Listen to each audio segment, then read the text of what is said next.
I was growing my trash stash out for a while, been trying to work on it, but Yeah. I'm not blessed with those genes, so. Yeah, I play in a band with these like beautiful hairy men, and Oh, I I know just them.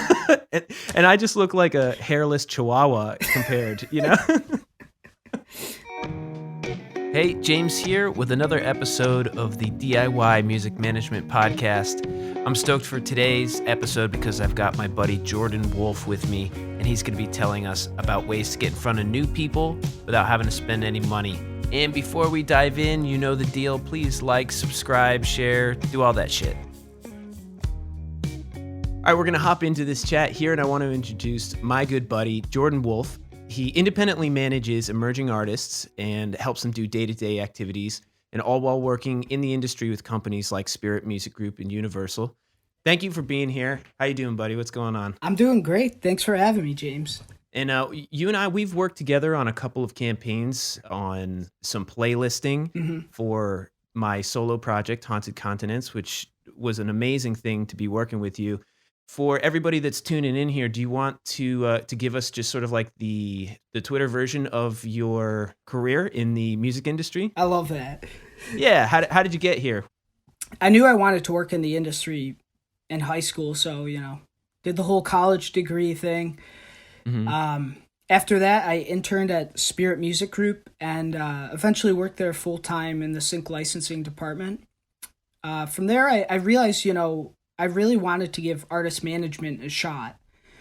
I didn't really know what I was doing. I just knew I wanted to start managing someone and just learn the ropes from there. And so I did that for a few years, and I'm still doing it on and off. And so that also kind of led me into, I'm working at Universal in A&R admin. So it's like recording budgets and just working with the artists, producers, mixers, and their management teams. Nice. So you've seen it all. So I had a listener call in and ask me a question about how to get his project in front of new people and how to find the right people that would enjoy his project. And I know you've got a method to do this that's really awesome, and it doesn't require any money. Let me play the recording and we'll hear it from him. Hi, James. My name is Jeho. I'm a local artist in the DC DMV area. I just want to say thank you so much for giving me the opportunity to ask my question today on your show. So my question today would be, as an upcoming artist without the budgets of the Drakes and the Chris Browns, how do I go about marketing myself? How do I go about reaching a potential fan base, people that would love to hear the kind of sound I would have to offer? So how do I go about reaching them? Right on. Thank you, Jeho, for the call-in. And anybody else that's listening, just remember, you can email me at james@forestparkdiy.com and ask any questions about any issues you're having about managing your indie project, and I'll get one of my smart friends to help me answer it. So, Jordan, so I'm going to hand this one off to you. Yeah, so I mean, this is a huge problem, a huge obstacle that a lot of indie artists are facing. And so, how I would answer it is you just really have to understand the audience, your specific audience as an artist, who's listening to your music on a smaller scale, and then kind of blow that up. So, I mean, I would start it off with like a few steps. So the first step is kind of understanding who your core demographic is. And so if you have music released already on Spotify, Apple Music, any DSPs, you can actually look into the demographics. Spotify for Artists has a great platform. I'd encourage everyone to go out and really analyze who's listening. It could be 18 to 22 or 23 to 27-year-olds and, male, female. Right. You're looking at those, like, the hard demographics of, like, the age, the gender, the location, those sort of things, like understanding who your listener is in that sense. That's what you're saying. Exactly, yeah. It's not a sexy job to be doing as an artist. It's not the creative job, But if you understand who's listening, that's going to help you promote your music. Right. Good call. Yeah, and it's not as if you're going to pander your art to those people, but there are people that are naturally attracted to what you do anyways. So, I mean, how could there be anything more important than knowing what types of people like what you already do. Exactly. Like when I was managing Trafton, once we knew our core demographic, you kind of have to think like them. Like, where are they going on TikTok, on Twitch, on YouTube? And, how do they find their music? On YouTube, Spotify playlists. Okay, cool. So you first identify the niche and then put yourself in their shoes and you head to the platforms where those people most likely are Exactly, hanging out. yeah. Okay. If your music is listened to by, like, the younger generation, so they'll be on TikTok already. And from there, you can kind of cater to your own style, like what influencers you might want to work with. And what I've found is a lot of people, if they like the music, they want to support it. And so asking them to, use your song in a TikTok is a very simple way and organic way to promote your music, but not push it down someone's throat. So just to back up, you're saying you found your demographic, you go to where they're hanging out, and then you get a sense for the influencers that are hanging out in that sphere, and you get in touch with them and see if they would be willing to use your music in their productions. Exactly, yeah. Okay, cool.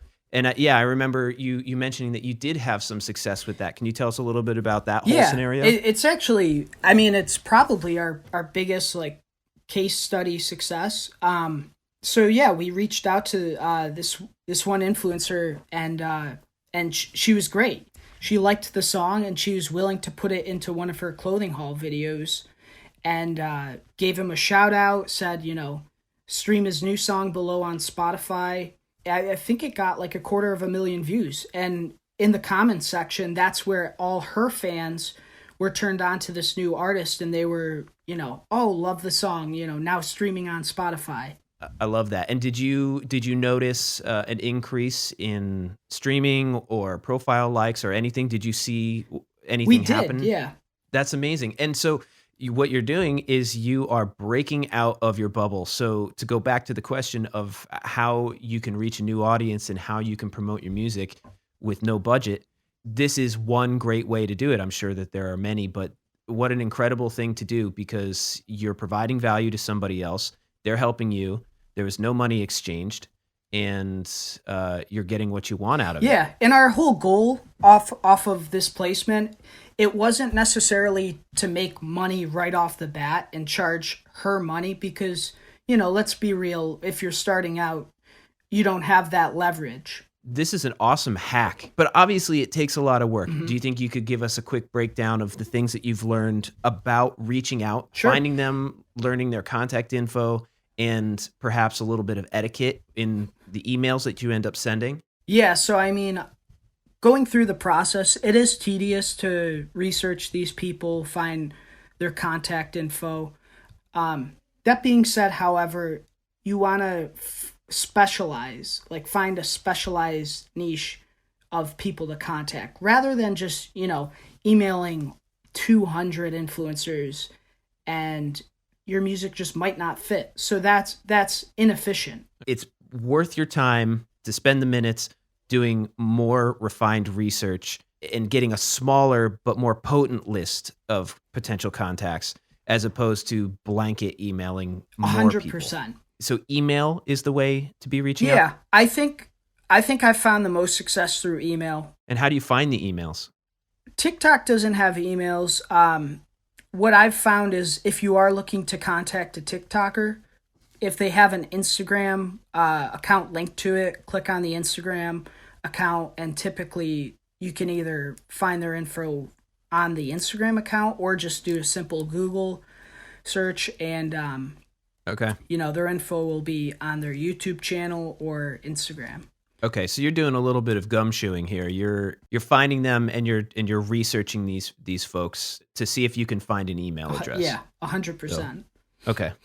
Can you give us an improv version of an email that you might send? Yeah, I can pull one up for you right now. Perfect. Actually. This is gold.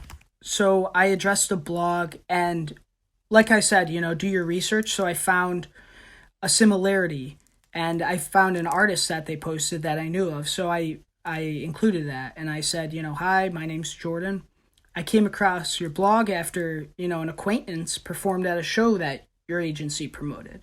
So right away, you show that you did your research, you know about the blog and what they're doing. So then from there, I said I wanted to reach out on behalf of the 21-year-old New York City-based artist I manage. We're releasing a single on this date titled Gone, and then I would include links and all that. Include a link to the artist, a hyperlink, a link to the single. And I said, if you enjoy the single, we'd love for you to cover him on your series. At the very bottom, I said we'd be happy to promote any coverage to our following as well. Thanks, and hope you like the track. And then below, I included links trapped in Instagram, Facebook, Spotify. So if they are interested, it's so easy for them to click on those links and find out more about the artist. Nice. Cool. And so in the end, you're looking at an email that visually is probably less than 2 or 3 exactly. lines. And you know what? If they're interested, they'll reach out and they'll ask their questions. And from there, that's when you can really dive in and, send them more information that you want to send in that first email, but you can't because it's just too bulky. People won't take the time. Yeah. Yep. Have that discipline. Keep it short. If they want to know more, they'll ask exactly. you. In answering the question, how can I promote my music and reach a new audience with no marketing budget? If I could boil it down here and tell me if I've got this right, understanding your demographic, Yep. researching and finding the places where this demographic hangs out, and then finding the influencers who this demographic look to for their content.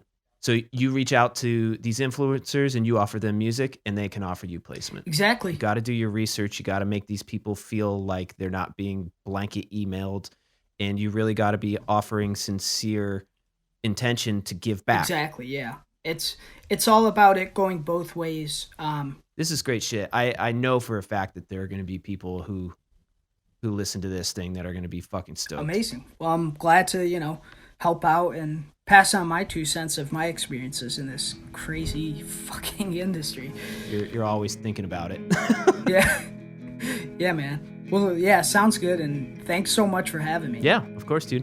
All right, well, yeah, be well, and I'll get in touch with as this gets edited and whatnot, and just to chat. Cool. Sounds good, James. Cool. All right, see you, Jordan. All right, so that does it for us for today. So I hope that was useful to you.